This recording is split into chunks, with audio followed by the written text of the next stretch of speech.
Bismillah ar-Rahman ar-Rahim. Good morning, good afternoon, and good evening, my dear Vascular colleague.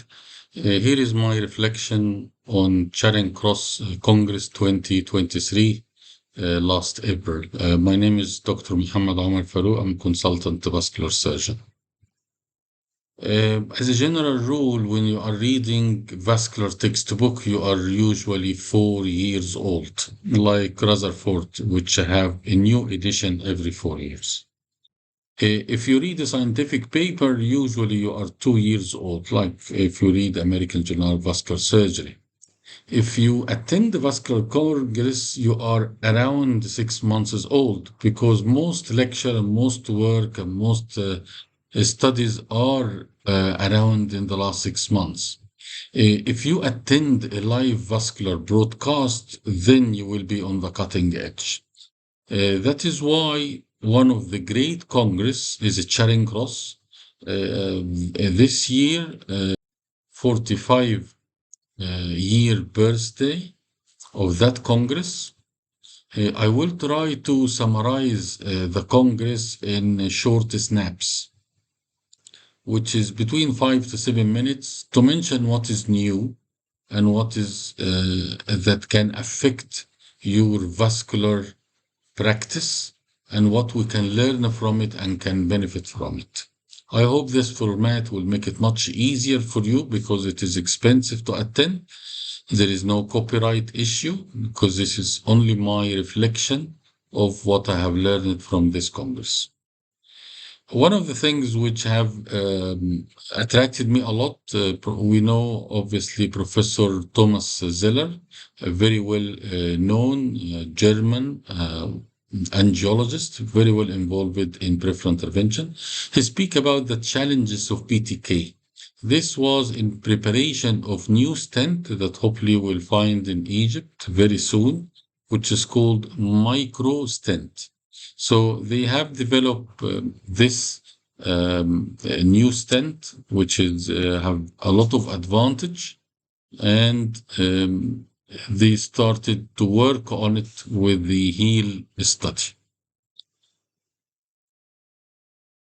He started by giving a global impact of peripheral arterial disease, and I did like this slide very much because peripheral arterial disease very much it shows how peripheral arterial disease will direct you to critical limb-threatening ischemia.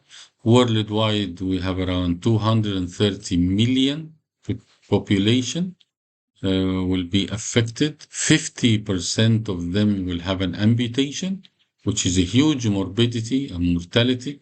They suffer from low quality of life. Multiple studies have showed this very low quality of life, and the cost burden for the government is huge. So this is the basic scenario for this lecture. He did show that whatever you do with below knee intervention, you always suffer from stenosis, which after 1 month is around 75%, which goes as you go along to 1 year, which is nearly 50 to 60% restenosis rate. So you always have a problem of early elastic recoil causing early restenosis. That is why there is a need for a scaffolding, which means stenting, to keep the peripheral arteries well open. He showed that in the new era from 2014 to 18, the solution to prevent restenosis was either to prevent the elastic recoil by a scaffold.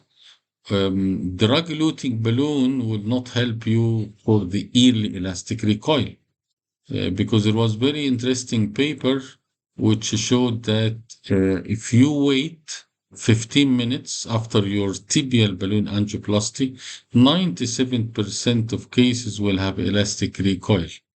That is why drug-eluting technology without a scaffold is not the optimal solution. MicroStent is a stent which does not have any drug elution. It is just for scaffolding. It's called microstent. They depend on the design of Sopera stent regarding the nitinol.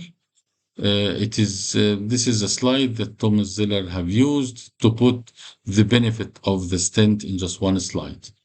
Regarding visibility, very visible in angio by IVUS and by duplex ultrasound. It has scaffolding. It has a lot of nitinol and metal configuration, which will help in the scaffolding of the lesion to prevent dissection and recoil. It is found in 5 diameters and 5 lenses of a stent. It's available in United States and Europe. They already got FDA approval and CE mark. And what is interesting is the delivery system now have a 40 centimeter delivery system. So 40 centimeter delivery system is used when you are using retrograde. So if you get transpedal access retrograde, you can use it. This is the name of the company, which is called Micromedical. And it not just to make peripheral stent, it actually make guide wire and make balloon as well. But what is available now is microstent, and shortly we will have micro guide and micro balloon as well. Whenever you have a new product, you must have the safety and feasibility study, which is called the HEAL registry. HEAL registry is started in Europe this year, 2023. It seemed to have a spectacular result. One of the main investigator is Michael Litzenberg and Marco Menzi. They have done quite a big number, and it seems this stent is very promising, and hope we can see it in Egypt soon.